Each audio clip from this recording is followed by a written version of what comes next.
Coach ng Guam mga bro may matinding sinabi after matalo sa Gilas Pilipinas at QMB first time ito nangyari. So pareho ngang importante sa Guam at Gilas Pilipinas ang panalo sa kanilang dalawang laban mga bro. Alam naman natin na kasama sa grupo ng Gilas at Guam ang Australia at New Zealand na parehong powerhouse team. Sa ating grupo sa Guam talaga may pinakamalaking chance manalo ang Gilas Pilipinas. Hindi naman sa minamaliit natin ang kanilang team, pero tinambakan lang naman sila ng mga bansa na hirap manalo sa Gilas Pilipinas. 'Di ba? Pero ayon nga daw sa coach ng Guam mga bro, mahirap daw talagang talunin ang Gilas Pilipinas dahil magaling daw itong si Coach Tim Con magpaikot ng player at mag-adjust sa depensa. Well, para sa akin mga bro, maganda din talaga ang pinakita ng Gilas Pilipinas lalo na sa depensa at rebounds.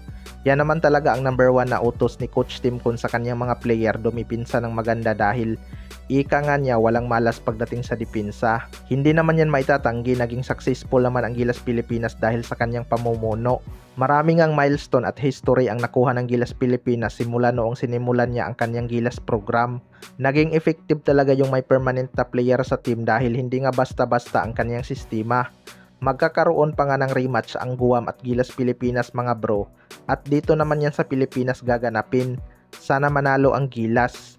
Sa kabilang banda naman mga bro, QMB first time to nangyari. Ito ngang si QMB ang isa sa mga inaabangan ng lahat mga bro matapos itong magpakita ng interes maglaro sa Gilas Pilipinas. Noong una ayaw nga siya payagan ng FIBA maging local kaya siya pa mismo ang gumawa ng paraan para maging local. Malaking tulong talaga tong si QMB sa frontcourt ng Gilas Pilipinas.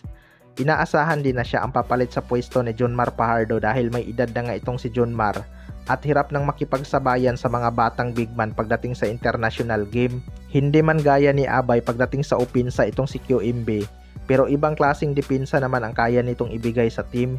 Masipag din to bumax out ng kalaban at hindi basta-basta na itutulak. Impressive naman ang kanyang naging performance sa kanyang debut game laban sa Guam mga bro. First time nga itong mangyari kay QMB na makapaglaro ng official game sa Gilas Pilipinas. Kapag official lang mag-retire si Japit Aguilar at Jonmar Fajardo, siguradong malaking minuto na ang makukuha nitong si QMB. Darating kasi yung panahon na siya na ang magiging primary center ng team. Kahit malakas itong si QMB mga bro, marami pa rin pwede ma-develop sa kanyang laro, lalo na ang kanyang opensa at footwork.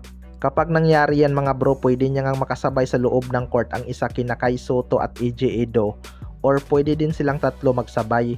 Ito na talaga ang pinakamatangkad na lineup ng Gilas Pilipinas, kaya abangan na lang natin. Kayo mga bro, ano masasabi nyo tungkol dito?